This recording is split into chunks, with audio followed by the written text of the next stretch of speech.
দর্শক, ওপেনিং সহ একাধিক চমক নিয়ে পাকিস্তানের বিপক্ষে প্রথম টেস্টের জন্য বাংলাদেশের শক্তিশালী একাদশ ঘোষণা। চলুন দেখে নেওয়া যায় কারা আছে স্কোয়াডে এবং কাদেরকে স্কোয়াড থেকে বাদ দেওয়া হয়েছে। দর্শক, ছাত্র আন্দোলনের পর দেশের পরবর্তীত পরিস্থিতিতে টালমাটাল অবস্থা বাংলাদেশ ক্রিকেট বোর্ড বিসিবির বোর্ড সভাপতি নাজমুল হাসান পাপন সহ অনেকেই পরিচালকরা আছেন আত্মগোপনে। এমন পরিস্থিতির মধ্য দিয়ে পাকিস্তান সফরে গিয়েছে বাংলাদেশ ক্রিকেট জাতীয় দল। আজ মঙ্গলবার সকালে লাহোরে পৌঁছেছেন তারা।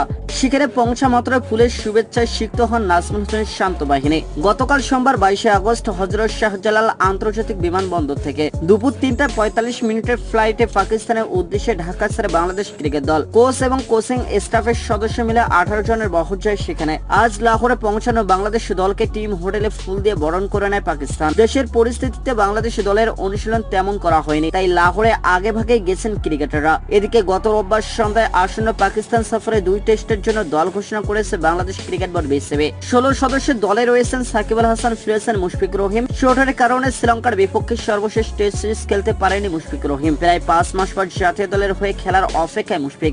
এছাড়া এই সফরে তাসকিন আহমেদকে নিয়েও শঙ্কা ছিল। শঙ্কা কাটিয়ে পাকিস্তান সিরিজের দ্বিতীয় টেস্টের দলে আছেন এই ডানহাতি পেসার।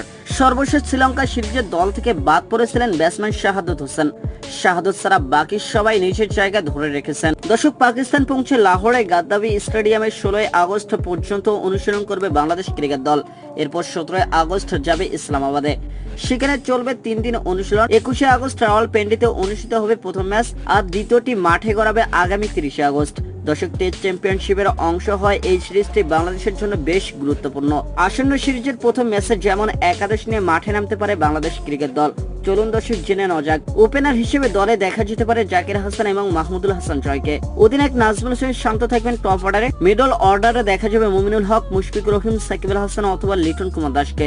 স্পিন বিভাগে দেখা যাবে মেহেদী হাসান মিরাজ, নাইম হাসান ও তাইজুল ইসলামকে। বাংলাদেশের ফাস্ট বোলিং বিভাগে দেখা যেতে পারে শরীফুল ইসলাম, সৈয়দ খালেদ আহমেদ ও নাহিদ রানাকে। দর্শক, তাসকিন আহমেদ শুধু খেলবেন দ্বিতীয় টেস্ট ম্যাচে। এবার এক নজরে দেখে নেওয়া যাক বাংলাদেশের টেস্ট দলের 16 সদস্যের একাদশ। মাহমুদুল হাসান জয়, সাদমান ইসলাম, লিটন কুমার দাস, মুশফিকুর রহিম, মুমিনুল হক, সাকিব আল হাসান, মেহেদী হাসান মিরাজ, নাইম হাসান, নাহিদ রানা, শরীফুল ইসলাম, হাসান মাহমুদ, তাসকিন আহমেদ। দ্বিতীয় টেস্টের জন্য খালেদ আহমেদ।